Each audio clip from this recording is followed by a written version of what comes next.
అష్టాదశ పురాణములు గరుడ పురాణం ఆచారకాండ 13 విష్ణుధ్యానం సూర్యార్చన వీడియో చేసినవారు కంచి త్యాగరాజులు విష్ణుధ్యానం సూర్యార్చన శంఖ చక్రగదాధారి భగవాన్ శ్రీహరి మేమంతా దేవదేవేశ్వరుడు శుద్ధరూపుడు పరమాత్మైపు విష్ణుదేవులు మీరేనన్న జ్ఞానాన్ని పొందియున్నాము.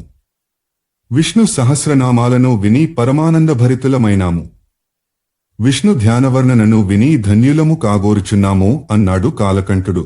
చెప్పసాగాడు ఖగవాహనుడు. జ్ఞానరూపుడు అనంతుడు సర్వవ్యాపి అజన్ముడు అవ్యయుడునగు హరియే సర్వ దుఃఖాలను హరిస్తాడు. ఆయన అవినాశి సర్వత్రగామి నిత్యుడు అద్వితీయ బ్రహ్మ సంపూర్ణ సంసారానికి మూలకారణం సమస్త చరాచర జగత్పాలకుడైన పరమేశ్వరుడు ఆయనే సంపూర్ణ జగత్తుకు ఆధారం అయినా స్వయంగా నిరాధారుడు పరమాత్మ ప్రాపంచిక ఆసక్తులకు అతీతుడు నిర్ముక్తుడు ముక్తయోగులకు ధ్యేయమైనవాడు. మీరడిగిన ధ్యాన వర్ణనను సూర్యపూజతో మొదలు పెడతాను. ఒకప్పుడిది భృగు మహర్షికి బోధింపబడింది. ఓం ఖఖోల్కాయ నమః ఇది సూర్య భగవానుని మూలమంత్రం. సాధకునికి భోగాన్ని మోక్షాన్ని ప్రసాదించే మంత్రమిది. సూర్యదేవుని ఈ క్రింది మంత్రాలతో అంగన్యాసం చేసి ఆయనను పూజించాలి. ఓం ఖఖోల్కాయ త్రిదశాయ నమః, ఓం చిరట శిరసే నమః, ఓం జ్ఞాననేరట శిఖాయై నమః, ఓం సహస్రరశ్మయేట కవచాయ నమః, ఓం సర్వతేజోధిపతయే టట అస్త్రాయ నమః, ఓం జ్వల జ్వల ప్రజ్వల ప్రజ్వల టట నమః. సాధకుని యొక్క సర్వపాపాలను నశింపజేసే ఈ సూర్య మంత్రాలను అగ్ని ప్రాకార మంత్రాలని కూడా అంటారు. సూర్యుని ప్రసన్నం చేసుకోవడానికి సూర్యగాయత్రిని కూడా పఠించి పూజ చేయవచ్చును. ఆ మంత్రాలను జపించిన తరువాత సూర్య మరియు గాయత్రి మంత్రాలను సకలీకరణం చేయాలి. ఓం ఆదిత్యాయ విద్మహే విశ్వభావాయ ధీమహి తన్నః సూర్యః ప్రచోదయాత్తు. తరువాత సాధకుడు దిక్కుల్లో మూలల్లో వాటి అధిపతులనూహించుకుని వారికి ఈ మంత్రాలను చదువుతూ నమస్కరించాలి.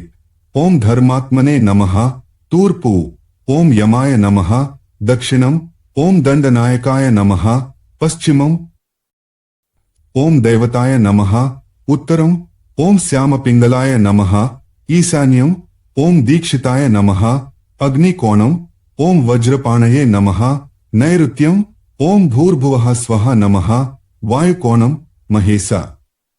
ఆ తరువాత సాధకుడు చంద్రాది గ్రహాలను కూడా తూర్పు దిక్కుతో మొదలుపెట్టి క్రమంగా ఈశాన్యం దాకా తిరుగుతూ ఈ క్రింది మంత్రాలు చదువుతూ నమస్కార సహితంగా పూజించాలి. ఓం చంద్రాయ నక్షత్రాధిపతయే నమః, ఓం అంగారకాయ క్షితిసుతాయ నమః, ఓం బుధాయ సోమసుతాయ నమః, ఓం వాగీశ్వరాయ సర్వ విద్యాధిపతయే నమః, ఓం శుక్రాయ మహర్షియే భృగుసుతాయ నమః, ఓం శనైశ్చరాయ సూర్యాత్మజాయ నమః, ఓం రాహవే నమః, ఓం కేతవే నమః. అనంతరం ఈ క్రింది మంత్రాలతో సూర్యదేవుని పూజించి అర్ఘ్యాది ప్రదానానికే ఆవాహన చేయాలి. ఓం అనూరుకాయ నమః, ఓం ప్రమథనాథాయ నమః, ఓం బుధాయ నమః, ఓం భగవన్న పరిమిత మయూఖమాలిన్ సకల జగత్పతే సప్తాస్వవాహన చతుర్భుజ పరమసిద్ధి ప్రద విస్ఫులింగ పింగళతత్ ఏహ్యేహి ఇదమర్ధ్యం మమ శిరసిగతం గృష్ణా గృష్ణా గృష్ణా తేజోగ్రరూపం అనగ్న జ్వలజ్వల టట నమః. ఆవాహన తరువాత ఓం నమో భగవతే ఆదిత్యాయ సహస్ర కిరణాయ గచ్చసుఖం పునరాగమనాయ అనే మంత్రాలతో విసర్జనం చేయాలి. హరి ఇంకా ఇలా చెప్పాడు. రుద్రదేవ, సూర్య పూజన విధానాన్ని ఒకప్పుడు కుబేరునికి చెప్పాను. ఇప్పుడు మీకు వినిపిస్తున్నాను. సూర్యుని పూజించడానికి ముందు సాధకుడు ఏకాగ్రచిత్తుడై ఒక పవిత్ర స్థానంలో కర్ణికాయుక్తమైన అష్టదళ కమలాన్ని నిర్మించాలి. అప్పుడు సూర్యదేవుని ఆవాహనం చేయాలి. తరువాత భూమిపై నిర్మితమైన కమలదళాల మధ్యలో భోల్క భగవానుడైన సూర్యయంత్రాన్ని ఆయన పరికరాలతో సహా స్థాపించి స్నానం చేయించాలి. ఆ తరువాత ఆగ్నేయంలో సాధకుని ఇష్టదైవ హృదయాన్ని స్థాపించాలి. ఈశాన్యంలో శిరస్సుని, నైరుత్యంలో శిఖని విన్యాసం చెయ్యాలి అంటే పెట్టాలి.